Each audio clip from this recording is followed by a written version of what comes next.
यहाँ पर असुर शब्द में जो नए समास है, विरोध अर्थ में किया गया। ना सुर असुर ऐसा समास नहीं है।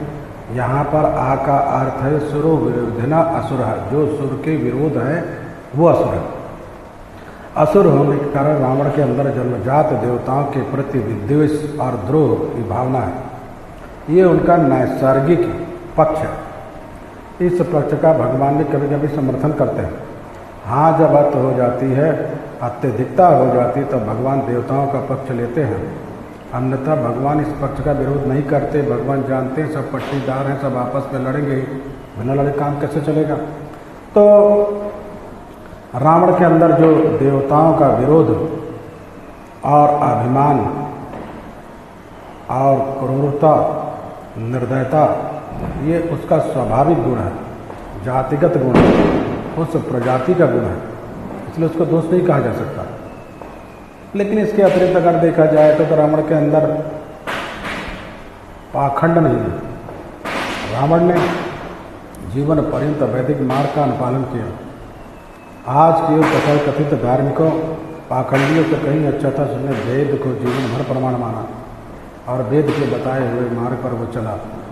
रावण त्रिकाल संध्या बंदन करता, तीनों काल संध्या बंदन करते, सायंकाल प्रातःकाल अग्निहोत्र।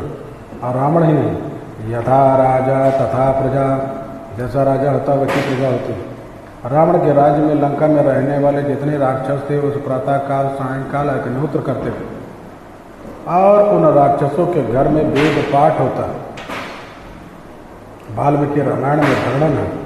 हनुमान जी महाराज जब लंका में पहुंचे तो जब खोजने लगे, जानकी जी का अन्वेषण करने लगे, पूरी रात विचरण करते रहे। जब प्रातः काल होने का समय आया तो हनुमान जी ने क्या देखा, जितने राक्षस थे सब उठ करके नहा धो करके, कोई संध्या कर रहा है, जो ब्रह्मचारी और वेद पढ़ रहे हैं, जो गृहस्थ हैं वो अग्निहोत्र कर रहे हैं। इस प्रकार सबके घर में वेदक ध्वनि सुनाई पड़ रही है। सुश्रा ब्रह्म घोषान सविरात्रे ब्रह्म राक्षसाम। उन ब्रह्म राक्षसों के घर में सुश्राव ब्रह्म घोषाम, ब्रह्मा ने वेद, वेद का एक नाम ब्रह्म है। ब्रह्म शब्द के कई अर्थ हैं। ब्रह्मा ने ब्रह्मा, ब्रह्मा ने भगवान पर ब्रह्म परमात्मा, ब्रह्मा ने ब्राह्मण और ब्रह्मा ने वेद, वेद को भी ब्रह्म कहते हैं। इसलिए वेद पढ़ने वाले को ब्रह्मचारी कहा जाता है। ब्रह्म को चर लेता ऐसा नहीं है, वहाँ माने ब्रह्मा ने वेद, तो वेद पढ़ने वाले को ब्रह्मचारी कहते। सुश्राव ब्रह्म घोषान सविरात्रे ब्रह्म राक्षसाम। उन ब्रह्म राक्षसों के घर में हनुमान जी ने देखा सबके घर में वेद पाठ हो रहा। तो वह रावण भी इस मामले में उन पाखंडियों से कहीं अच्छा है, जिन पाखंडियों का नाम मैंने कथा में लिया। कौन? एक तो ब्रह्म कुमारी, जिसको आजकल लोग ब्रह्म कुमारी कहते हैं। ब्रह्म कुमारी नहीं, है ब्रह्म कुमारी। ब्रह्म कुमारी शब्द बनेगा ही है, ब्रह्म कुमार तो बनता है, ब्रह्म कुमारी या ब्रह्म कुमारणी ऐसा कुछ नहीं है। तो महाराज ब्रह्म कुमारी जो है ब्रह्म कुमारी है, इनको भ्रम है धर्मशास्त्र का। राधा स्वामी, निरंकार, धन धन गुरु, गायत्री परिवार, आर्य समाज, ये सब पाखंडियों का बहुत बड़ा नेटवर्क है। इन सब पाखंडियों से रावण कहीं अच्छा था, जिसने वैदिक मार्ग को माना और वेद के मंत्रों में बताए हुए नियमों का पालन किया। यहाँ तक कि रावण राक्षस होते हुए भी गाय की महिमा कितने अच्छे से समझता है।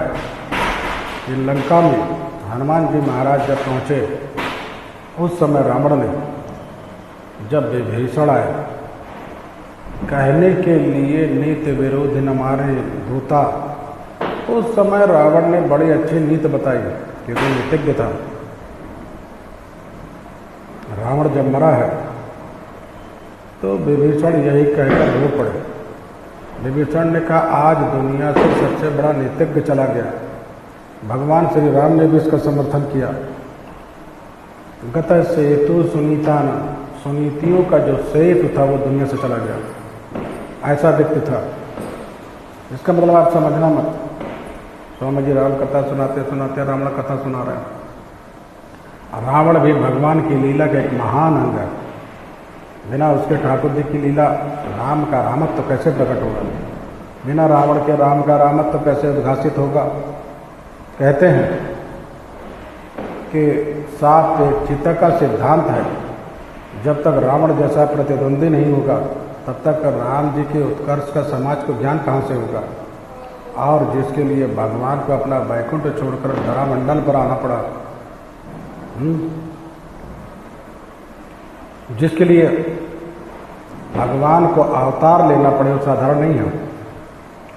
तो रावण जब मरा तो विभीषण जी ने यही कहा, गता सेतु सुनीता ना, नीति का सेतु चला गया।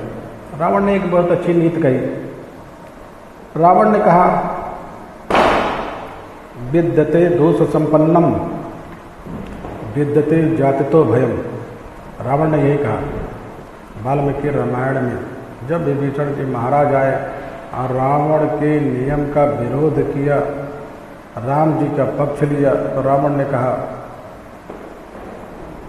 विद्यते दोष संपन्नम, जहाँ गाय की सेवा होती है, जहाँ गौ पालन होता है, गौ की रक्षा होती है, वहाँ सदा संपन्नता रहती है। रावण ने कहा, मैं तो कहता हूँ इस देश के नेतृत्व, प्रधानमंत्री और नीति निर्धारक राजनेताओं से वो रावण कहीं अच्छा था, जो गाय की महिमा को जानता था। और इस भारत के नेताओं की बात कही जाए, मोरारजी देसाई इस भारत के प्रधानमंत्री थे। जब प्रधानमंत्री नहीं बनी तो उसके पहले उन्होंने काशी में बड़े बड़े विद्वानों की सभा में आकर कहा, आप हमें वोट दीजिए, हम जीत करके दिल्ली के तख्त पर बैठेंगे, सब अपनी कलम से सबसे पहला काम करेंगे, भारत में गौ हत्या बंद करेंगे। शंकराचार्य, ज्योतिष पीठ के शंकराचार्य और करपाती स्वामी जी महाराज और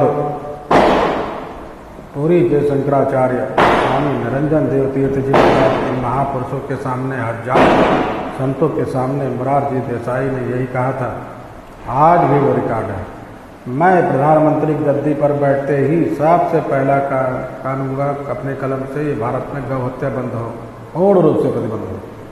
बड़ी आशा है। लेकिन जब प्रधानमंत्री की गद्दी उन्हें प्राप्त हुई और उस गद्दी पर जाने के उपरांत जब गौ हत्या का कानून नहीं बना, तो संत लोग उनसे मिलने गए।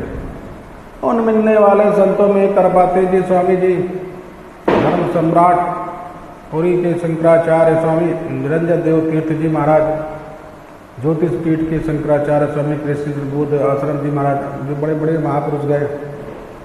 और उनका प्रतिनिधि मंडल जब मिलने गया, तो जब मिलने गया तब प्रधानमंत्री आवास में जब चर्चा हुई तो लोगों ने कहा, अब आप इस कार्य को संपूर्ण करें, आप अपने कलम से ये आदेश करें कि भारत में गौ हत्या पूर्ण रूप से प्रतिबंधित हो।